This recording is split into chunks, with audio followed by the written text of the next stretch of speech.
Doing another dirty pour today. I've got a lot of red tones and natural tones in my palette. A little bit of purple in there, of course. But should be pretty interesting. Oh yeah, and a bunch of glitter too. All right, hang on.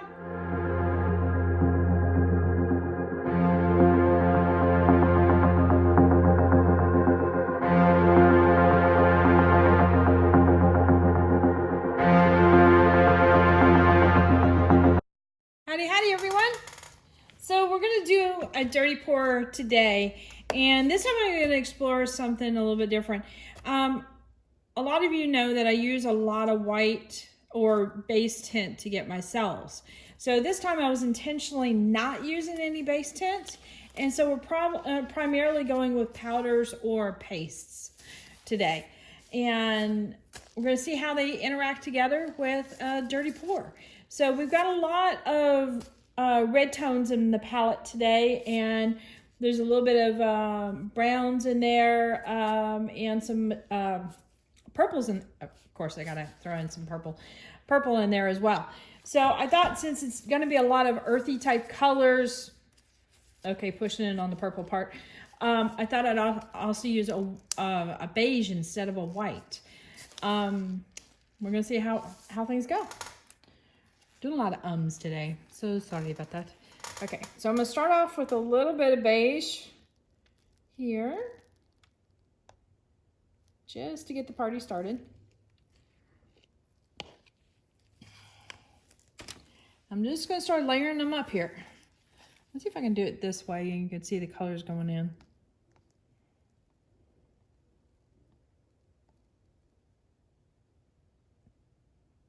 And I'll have a photo at the end of the video so that you can see the colors I used. Now, there's a couple of these colors that I have, it seems like mixed up everything, including the kitchen sink into. So you might see a lot of colors in there, and the posting there is like, okay, so where was that color? And just keep in mind, I might have mixed it in with some other ones. And this, I believe, is one of those. I ended up coming up with a color that was very similar to the red that you just saw poured in. I was like, wait a minute, I can't have two colors exactly the same. So I changed it up a little bit to be kind of a transition color. And that's what that was.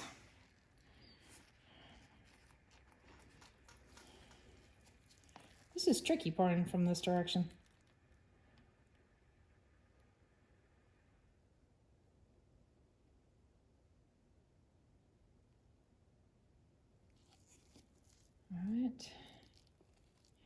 I've got to focus a lot, so I'm pouring so I don't end up with it all over the place. And this, I believe, I want to say chestnut brown, and I think that's wrong. Let's just say brown for now. I'm just wondering if I should go with more than that.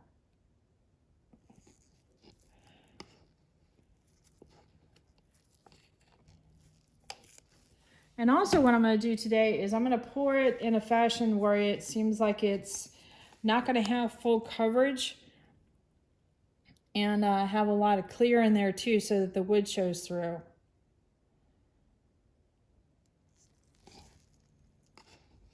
See how that works out. If it's not working, I can always change my mind and come up with a plan B or C or D, however it works.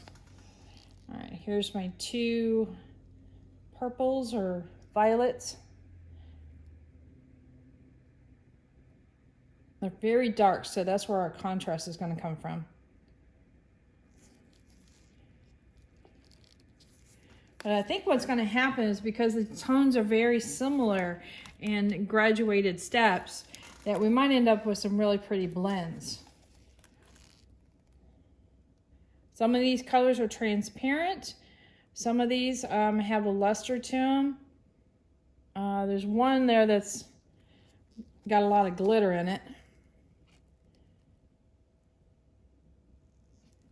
You can probably see the glitter ring right now in the cup. All right, let me see if I need any more in that cup. And I think I do, just a little bit. All right, I'm pouring from this way. That might make it a lot easier for me. Hopefully I'm not covering up too much. So I'm just going to start the pattern that I started with over again. But I'm not going to do as much, so it's going to be a little bits.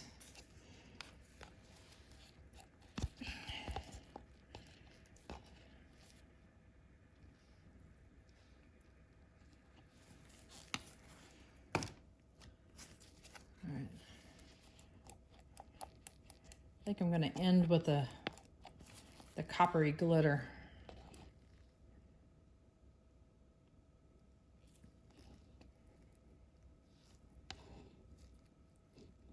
I might have gotten too much mixing stuff in this particular one. It's acting a little marshmallowy.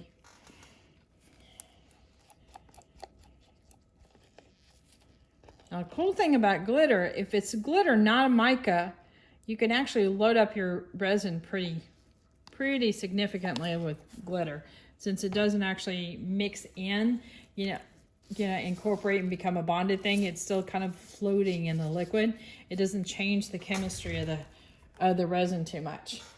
All right, I'm gonna put this on pause, move my colors out of the way, and get my tray in place. Later. Howdy, howdy. And I forgot to say, this is Clara Lawrence, but hello. Okay, so I've got a little bit of clear resin in here right now. I'm going to hit it with the heat gun, and then I'm going to move it around just to give a nice clear coat here. Something for the colors to move on to.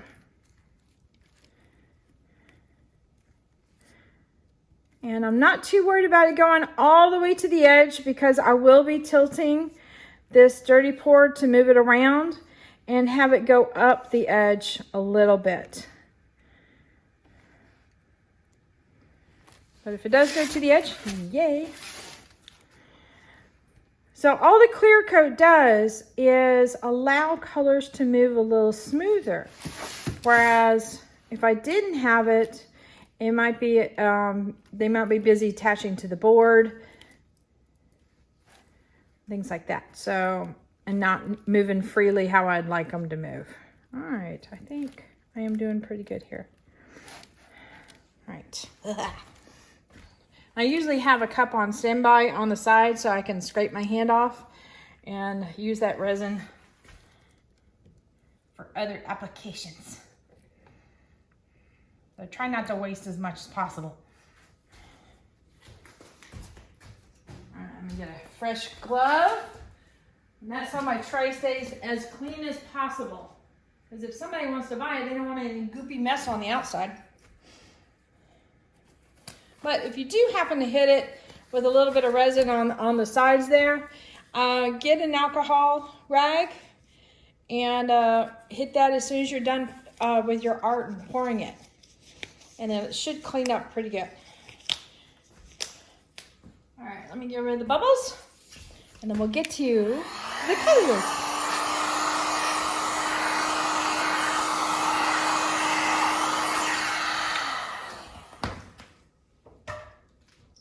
Okay.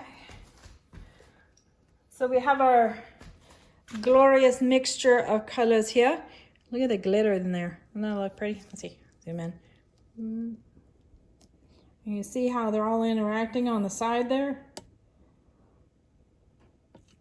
It's interesting with dirty pours. You never know what's going to happen.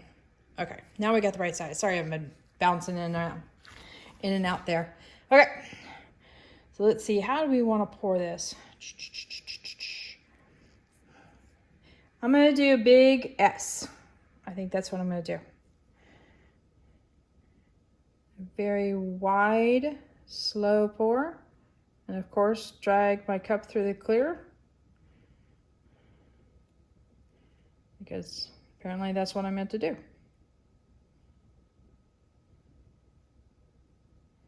And then I'm going to follow around on the outside.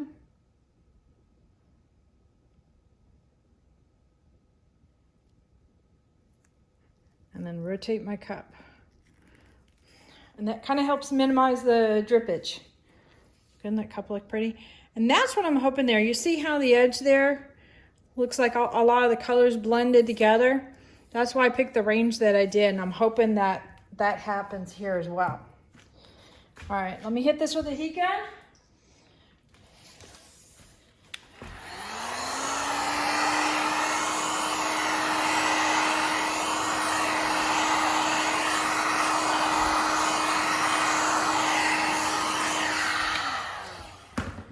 Now, I don't think we're going to get as many cells as we normally do with the base tint, but we might get some just because of how thick the resin goes down when you pour it from a dirty pour. So you still can get, let's see if I can zoom in a little bit. See how you see some air bubbles pushing the paint up? You'll get that kind of a thing happening. All right, go down. Here we go. All right, now I'm gonna start the tilting.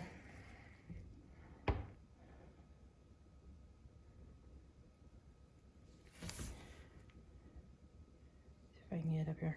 So what I'm trying to do is just go edge to edge right now and just slowly rotate around. The less you mess with the dirty pour, the better your colors are going to be, or at least that's what I've noticed. And all I'm trying to do is get it from edge to edge. So if it happens to be clear down there, then let it be clear. However, I don't think it's going to happen that way. Oops, sorry, I'm off camera there. Paying attention to what I'm doing here, not on the camera. The other thing that's nice about doing it this way is you start to get a nice bit of movement going on. Ooh. All right, let me see if I can slow down a little bit just to get to touch there. Okay.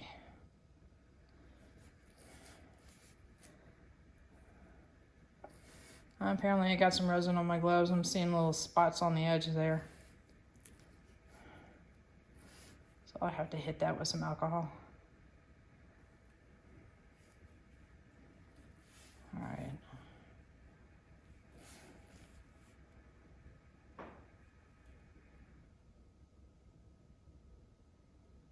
Getting close.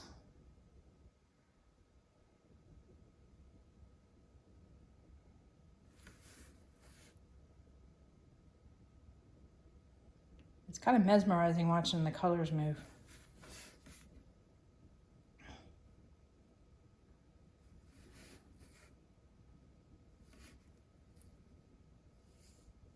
All right. So what we've got here is we've got some clear bits here where the wood shows through. Here and here.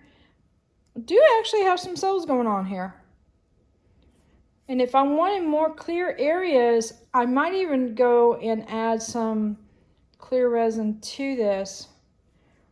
But sometimes it doesn't go all the way down the layers and get to the wood. Sometimes it can go to a couple different layers of color and then leave that color. In other words, like kind of like what cells do.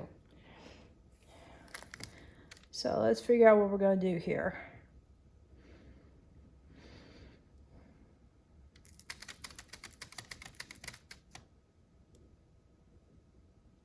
I think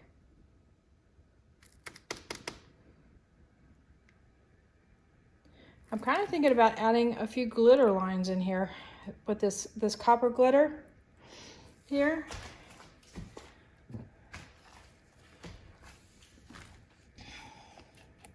And see how, I want to show you this up close. You see how really loaded down with glitter that is?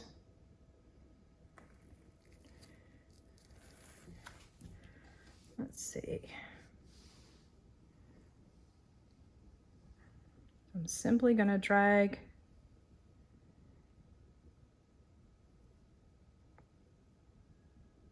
my stick through the lines that are already there. And I've got some lines here that don't look so pretty, like maybe it looks too blobby, like I added something. I can simply follow it through, but kind of follow it through a little on the clumsy side. So I break up the line a little bit. Let's see.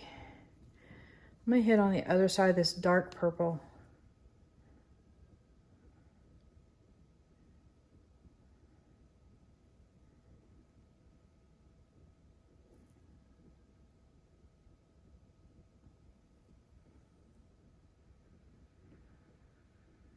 Oops.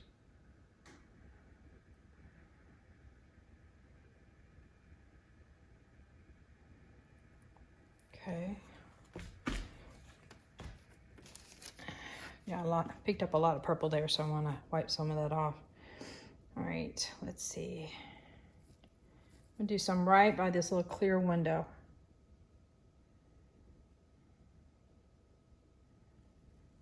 All right.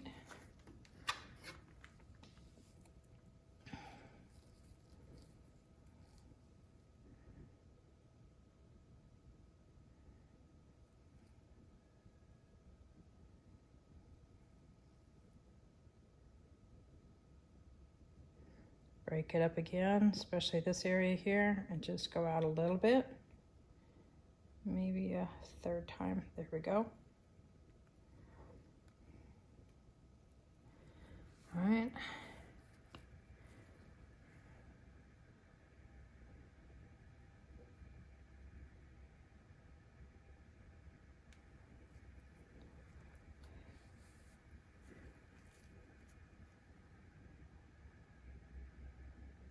I'm almost done breathing here. See.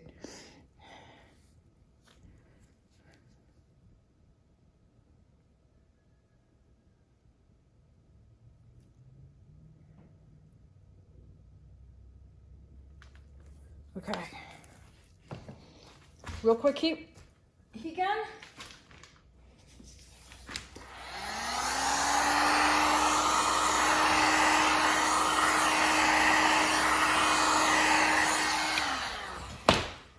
Now this is going to have a little bit more movement to it.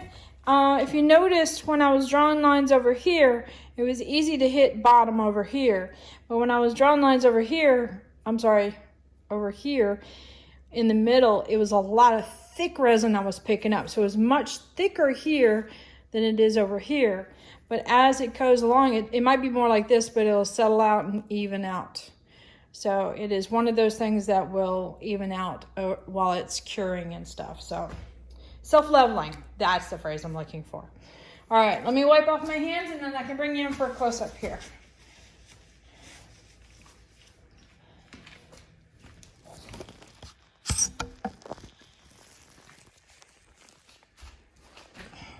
All right, I think that looks really interesting.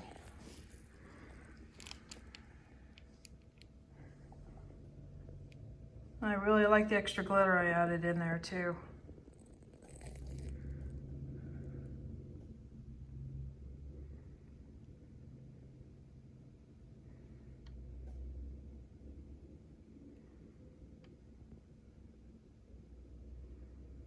Sure is a lot more sparkle than I expected. I think they deposited glitter all over the place, especially in this middle zone. Everything sparkles over here.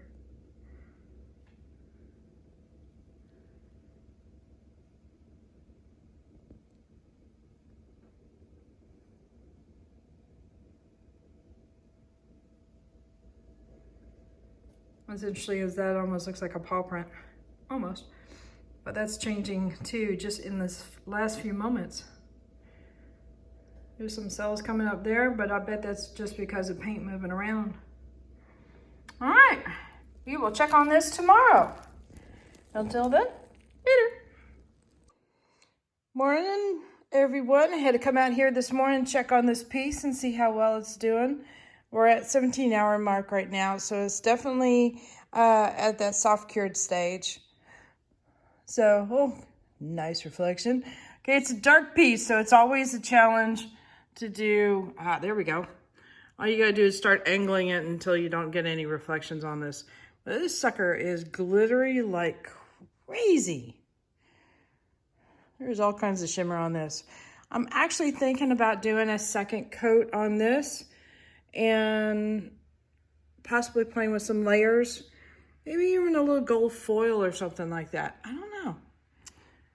So I think this has got some potential for going a little bit further. All right. So hit that like button, hit the subscribe button, but definitely hit the bell to get notified next time I put a video up. Later, y'all.